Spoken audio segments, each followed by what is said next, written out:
Welcome back to a new video. This video and today's story is going to be very interesting with the sci-fi genre. So let's start the story, and the story name is The Boy Who Could Pause Time. The year was 2147.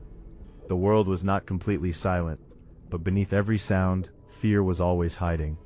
People no longer wore watches. Their clocks lived inside their bodies. On their wrists glowed a digital line, shrinking with every passing second. For some, it shone green, for others, yellow, and for those whose light had turned red, life became nothing more than waiting. Time was everything. Time was earned, time was sold, time was stolen. Arav Malik was one of those people who never had enough time. Every morning, the first thing he did after opening his eyes was look at his wrist, as if checking whether he was still alive. That morning, the number stared back at him. 1 minute and 12 seconds. Not much, but maybe enough to reach work.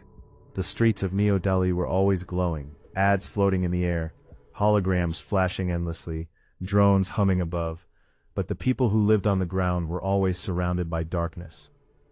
Arav was a scrap runner.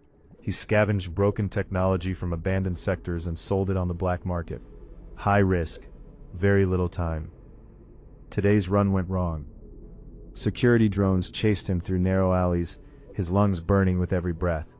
By the time he reached the corner of the street, his timer had turned red. He stopped and took a breath. Strangely, the fear was fading. Maybe, when nothing is left, the mind simply stops fighting. A drone's voice echoed behind him. "Citizens, stop moving." Arav closed his eyes. And then, nothing happened. No pain. No darkness. He opened his eyes. The world had stopped.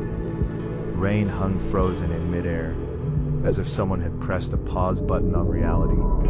The drone was stuck in the air in front of him. People on the street stood like still frames. One girl caught mid-laughter, a man frozen while lifting his phone.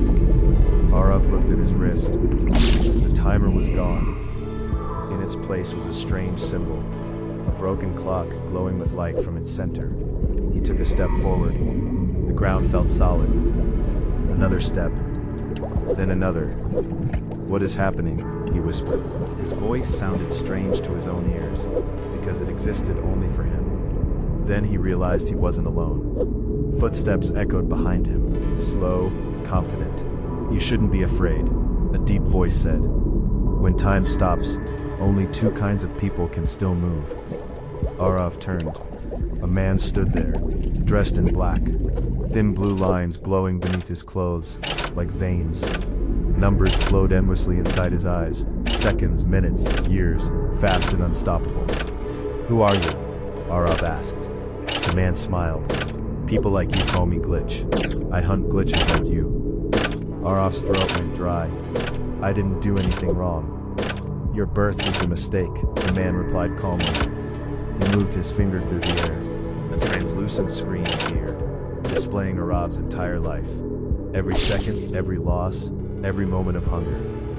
"Your life was supposed to end at 0, he said. "But the system failed."